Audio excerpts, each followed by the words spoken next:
ပါရှင်ဒီနေ့ကြော်ပြပေးမှလေးရတော့ငါးရေကုန်ကြော်လေးပဲဖြစ်ပါတယ်ရှင်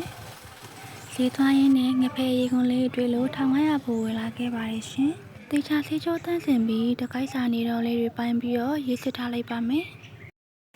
ရေတေချာစစ်သွားရင်တော့နွေးမောင်အနေငယ်ရင်းနဲ့ချက်သွန်ဖြိုထောင်းထားတာကိုအေးညှင့်ထည့်ပြီးတေချာသမအောင်နေထားပြီးတော့ခဏနှက်ပေးထားရပါမယ်ငါးရေကုန်လေးနှက်ထားတဲ့ချိန်မှာအဖွားခိုင်းလို့သွားရင်လည်းတီယိုတီးလေးတွေခောက်လာခဲ့ပါတယ်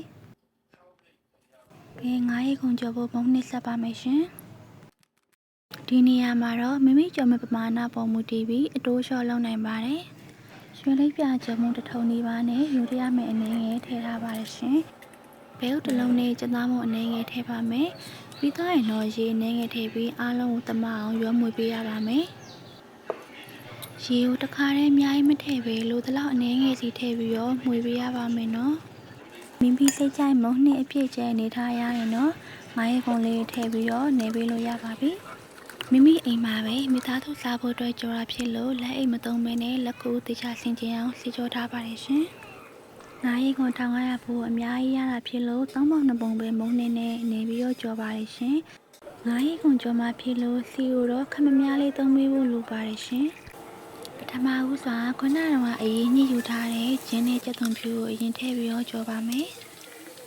ရွှေရောင်တမ်းပြီးကျွတ်လာရင်တော့ဆယ်ထားပေးရပါမယ်ပြင်းတော့တင်ရွက်လေးထည့်ခြင်းသေးလို့အိမ်ရှိရင်မှသွားပြီးတော့ဂုံးဆင်းလိုက်ပါသေးတယ်အိမ်ရှိရင်ဂုံးဆင်းလာရဲ့ပြင်းတော့တင်ရွက်လေးကိုရေသေးချဆေးပြီးတော့ကျွတ်နေအောင်ကြော်လိုက်ပါမယ်ရှင်ကဲခုချိန်မှာတော့အဓိကဆက်ကောင်ဖြစ်တဲ့ငါးရေကုန်ကြော်ရမယ်လေရောက်လာပါပြီငါးရေကုန်လေးတွေကို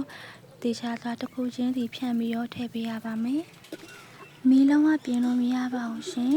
မီးကိုတင်လိုက်လျှော့လိုက်နဲ့တေချာဆိတ်ရှည်စွာကြော်ပေးရပါမယ်မီးအေးနဲ့ကြာလေးကြော်နိုင်လေးပိုကောင်းလေးပါပဲရှင်